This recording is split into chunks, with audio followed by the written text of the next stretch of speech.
किमा पाव कसा करणार आहोत हे बघणार आहोत. चला तर आता रेसिपीकडे वळूया. 500 ग्रॅम म्हणजेच अर्धा किलो हा मटनचा किमा घेतलेला आहे. आता आपण ह्याला 2 शिट्टी करून घेऊया की जेणेकरून तो थोडासा गाळ झाला पाहिजे. गरम केलेला आहे. आता आपण त्यामध्ये कांदा टाकून घेऊया. बारीक चिरलेला कांदा घ्यायचा आहे 2 मीडियम साईजचे.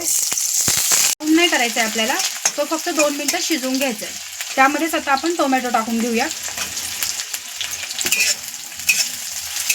टोमॅटो पण आपल्याला 2 मिनटं फक्त फ्राय करायचे आहेत. पूर्ण गाळ होसपर्यंत आपल्याला ते करायचं नाही आहे, कारण हे असे दाताखाली आले ना तर छान लागतात. त्यामुळे पूर्ण त्याला शिजून त्याचा गाळ नाही करायचा आपल्याला. आता ह्यामध्ये आपण मसाले ॲड करूया.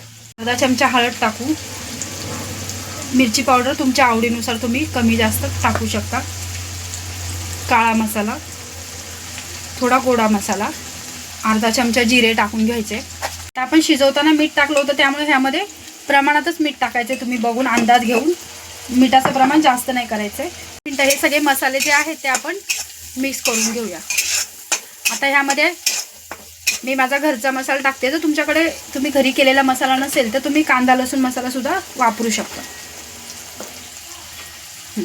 आता ह्यामध्ये जो आपण मटनचा किमा शिजवून घेतला होता 2 शिट्ट्यामध्ये तो आपण टाकून घेऊया. आता ह्यामध्ये जर आपण शिजवताना जे 1 ग्लास पाणी टाकलं होतं तेच आपण ह्यामध्ये ॲड केलेलं आहे.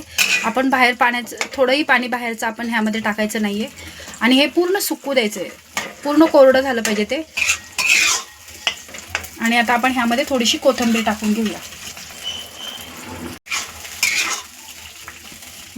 ह्याला आपण फक्त 5 मिनटं एक वाफ काढून घेऊया. आता अशा प्रकारे आता आपला हा किमा फ्राय पूर्णपणे व्यवस्थित तयार झालेला आहे. तुम्ही बघू शकता किती व्यवस्थित झाले. आता त्यामध्ये आपण थोडीशी कोथिंबीर टाकून ते एकजीव करून घेऊया. आणि हा 2 मिनटं गार व्हायला ठेवायचा आणि मग तो आपण पावामध्ये भरून घ्यायचा आहे. अशा प्रकारे आपण पावाचे आता एकाचे 2 असे खाप करून घेऊया. त्यामध्ये आता आपण हे जे खिम्याचं आपलं मिश्रण आहे ते आपण भरून घेऊ. ह्यामध्ये थोडासा बारीक चिरलेला कांदा टाकायचा आहे आपल्याला, थोडा टोमॅटो आणि थोडीशी कोथिंबीर.